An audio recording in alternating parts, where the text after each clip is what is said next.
Union జిల్లా అధ్యక్షుడు D Chandu, working president MD Mujibulla ఆధ్వర్యంలో చేరికలు చేపట్టడం జరిగింది.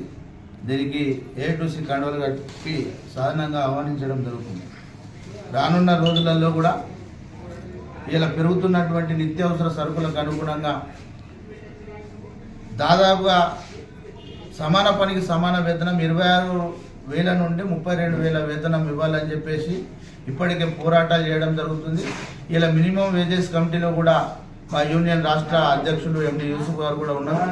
దాదాపుగా 21,000 దాకా ఇస్తామని చెప్పేసి చెప్తా ఉన్నారు. మేము దాన్ని ఒప్పుకోకుండా 26 నుంచి 32,000 ఇస్తేనే ఇలా ఒక కొడుకు ఒక బిడ్డ భార్య భర్తలు బతికే పరిస్థితి ఉన్నది. కాబట్టి A2Cగా 26,000 నుండి 32,000 వేతనం ఇచ్చేంత వరకు పోరాటాలు ఉధృతం చేస్తామని చెప్పేసి ఈ చేరికల సందర్భంగా తెలియజేయడం జరుగుతుంది. అలాగే రిమ్స్లో ప్రస్తుతం కృష్ణ కాంట్రాక్టర్ ఉండే 4 నెలల క్రితం ఆయన పనితీరు బాగులేదని చెప్పేసి జిల్లా కలెక్టర్ గారు అండ్ డైరెక్టర్ గారు వాళ్ళను టర్మినేట్ చేయడం జరిగింది.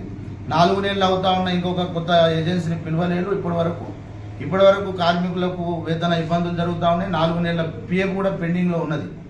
కాబట్టి ఇప్పుడు ఏజెన్సీ అయితేనే రిజిస్ట్రేషన్ పొందినటువంటి ఏజెన్సీ అయితేనే వీళ్ళకు PF కట్టచ్చు, లేదంటే కాంట్రాక్టర్ ఎగ్జిట్ అయితేనే మాత్రం వీళ్ళు PF లేపుకోవచ్చు. కాబట్టి ఇప్పుడు 4 నెలల నుంచి పెండింగ్లో ఉన్నది. ఆ PFకు సంబంధించి కూడా మొన్న రిమ్స్ డైరెక్టర్ గారిని మాట్లాడితే మేము PF కమిషన్ పోయి మాట్లాడతామని చెప్పేసి చెప్పిండు. ఈ కార్మికుల రినివల్ ఓళ్ళు కడతారని అడిగితే కూడా దాదాపు 4 నుంచి 5 లక్షల రినివల్ డబ్బులు కట్టాల్సి ఉంటుంది.